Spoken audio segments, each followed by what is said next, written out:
Hello everyone, मैं हूं प्रिया मिगलानी और आप देख रहे हैं प्रिया मेकओवर पार्लर का यूट्यूब चैनल। आज मैं आपसे एक ज़रूरी बात शेयर करने जा रही हूं कि हम अपनी ब्यूटी क्लास में बच्चों का थ्योरी टेस्ट क्यों लेते हैं और आखिर थ्योरी का क्या रोल है इस इंडस्ट्री में। आइए बात करते हैं। देखिए, बहुत सारे लोगों को लगता है कि ब्यूटी लाइन सिर्फ हाथ का काम है, यानी फेशियल करना, वैक्सिंग करना, मेकअप करना या हेयर कट देना। लेकिन असल में एक प्रोफेशनल ब्यूटिशियन वही होता है जिसे इस काम का पूरा ज्ञान हो, अंदर से और बाहर से। मतलब कि अगर उसे प्रैक्टिकल नॉलेज है लेकिन थ्योरेटिकल नॉलेज नहीं है तो वो किसी काम की नहीं है। अगर आपको नहीं पता है क्लाइंट की स्किन किस टाइप की है, आपको नहीं पता है कि ऑयली स्किन पर कौन सी क्रीम यूज़ करनी चाहिए, अगर आपको ये बेसिक चीज़ें की नॉलेज ही नहीं है तो प्रैक्टिकल का क्या ही फ़ायदा। इसलिए हम अपने क्लास में थ्योरी को उतना ही इंपॉर्टेंस देते हैं जितना प्रैक्टिकल को। हम टेस्ट लेते हैं ताकि बच्चों को याद रहे। क्लाइंट को अच्छा सर्विस देने के लिए सिर्फ हाथ नहीं, दिमाग भी तेज़ होना चाहिए। प्रैक्टिकल आपको काम सिखाता है, थ्योरी आपको सोच सिखाती है, क्या सेफ़ है, क्या अनसेफ है, क्या सही है और क्या गलत। जैसे अगर हम किसी को एक्ने हैं तो आप फेशियल कर सकते हैं या नहीं, अगर किसी की स्किन एलर्जी है, प्रोन है, ब्लीच करना है या अवॉइड करना है, ये सब नॉलेज थ्योरी से आता है। यही रीज़न है हम बच्चों का time to time theory test भी लेते हैं ताकि वो सिर्फ अच्छा काम ना कर सके बल्कि समझदारी से काम करें।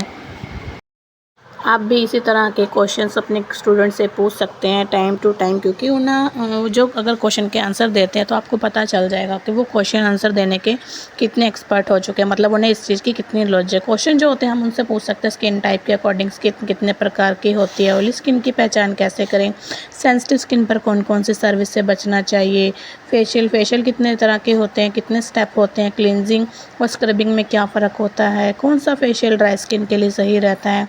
अगर हम वैक्सिंग की बात करते हैं तो वैक्सिंग में कितने टाइप होते हैं, वैक्सिंग से पहले और बाद में कौन सी केयर ज़रूरी होती है, हार्ड वैक्स और सॉफ्ट वैक्स में क्या अंतर होता है।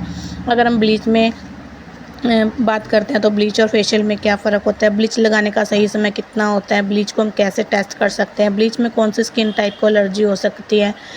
इस तरह से आप छोटे छोटे क्वेश्चन पूछ सकते हैं। अगर आप मेकअप में आते हैं तो मेकअप में कितने फाउंडेशन के कितने टाइप होते हैं, प्राइमर का क्या रोल होता है, डे मेकअप और नाइट मेकअप में क्या फ़र्क होता है, मेकअप करते हुए क्या क्या प्रोसीजर होना चाहिए, स्टेप बाय स्टेप हमें कौन सा प्रोडक्ट यूज़ करना चाहिए। हर चीज़ का आप छोटा छोटा क्वेश्चन बना करके आप थ्योरी क्लास में पूछ सकते हैं अपने स्टूडेंट्स को, ताकि उनका जो है एक नींव जो है अच्छे से बन पाए, उन्हें हर क्वेश्चन का आंसर देने का पता चले कि किस क्वेश्चन को कैसे आंसर देना है। अगर हम हेयर की बात करते हैं तो डैंड्रफ होने की वजह क्या हो सकती है, हेयर स्पा के कितने स्टेप होते हैं, कौन सा शैम्पू ऑयली स्कैल्प के लिए सही होता है। अच्छा, और साथ के साथ आप उनको बता सकते हैं कि अगर आप सैलून ओपन करते हैं तो उन टूल्स को सैनिटाइज़ करना क्यों ज़रूरी होता है, क्लाइंट कंसल्टेशन क्यों की जाती है, अगर हम क्लाइंट आते हैं, कस्टमर आते हैं तो उनसे हम कैसे बात कर सकते हैं, कैसे उनसे पूछ सकते हैं कि आपको कौन सी सर्विस चाहिए। ये सब चीज़ें आप छोटी छोटी चीज़ें बताएंगे उनको तो वो आप उनको तैयार करें। अगर वो जॉब के लिए जाते हैं, इंटरव्यू देते हैं तो वो सब उन्हें हेल्प करेंगे। आप भी इसी तरह के छोटे छोटे क्वेश्चन टाइम टू टाइम पूछते रहिए और अपने बच्चों को बनाइए ब्यूटी एक्सपर्ट्स। ताकि थ्योरी टेस्ट इसलिए भी ज़रूरी होता है कि आपको पता चल पाए कि आपके स्टूडेंट को कितना कुछ समझ में आया है, वो कितने क्वेश्चन के आंसर ईजिली दे पा रहे हैं। अगर वो क्वेरी करते हैं तो अगर आप उनसे क्वेश्चन पूछते हैं वो आंसर दे पाते हैं, और साथ के साथ क्वेश्चन और क्वेरी करते हैं कि हम ये कर पाएंगे तो उसका क्या रिजल्ट होगा, स्किन पे हमें कौन सा ट्रीटमेंट करना चाहिए। तो अगर इस तरह के क्वेश्चन वो भी खुद से क्रिएट करते हैं तो मतलब उन्हें कुछ ना कुछ समझ में आ रहा है, वो हर चीज़ को समझ पा रहे हैं, उनकी बिल्कुल बेसिक टू बेसिक क्वेरीज दूर हो रही है। आप इस तरह से क्वेश्चन करके अपने बच्चों को पूरी डिटेल नॉलेज दे सकते हैं और उनका भी इंटरेस्ट बना रहता है हर चीज़ को पूरी डिटेल में सीखने के लिए।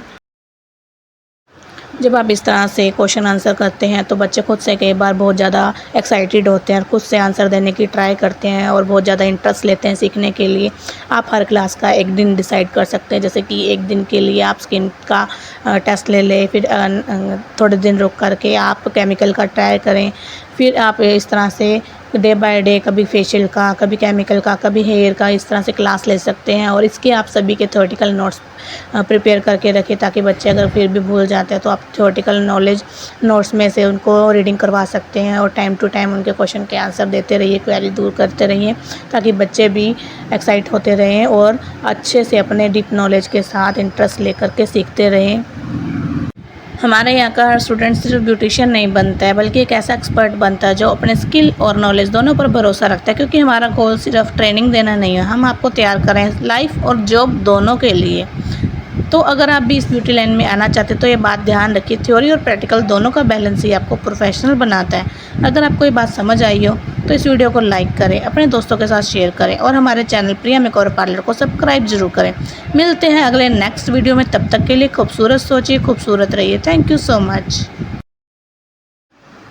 अगर आप भी इस तरह से वीडियो अच्छे लगते हैं, मोटिवेट करते हैं तो प्लीज़ लाइक करें, शेयर करें, कमेंट करें और अपने दोस्तों के साथ शेयर करें। हम मिलेंगे नेक्स्ट वीडियो में ऐसी ही ये मोटिवेशनल वीडियो के साथ। साथ ही साथ आपको बनाएंगे ब्यूटी एक्सपर्ट। अगर आपके पास भी कोई ऐसी क्वेरी है जो आपको समझ में नहीं तो कमेंट में आकर के ज़रूर पूछें। थैंक यू, बाय बाय, मिलते हैं नेक्स्ट वीडियो में।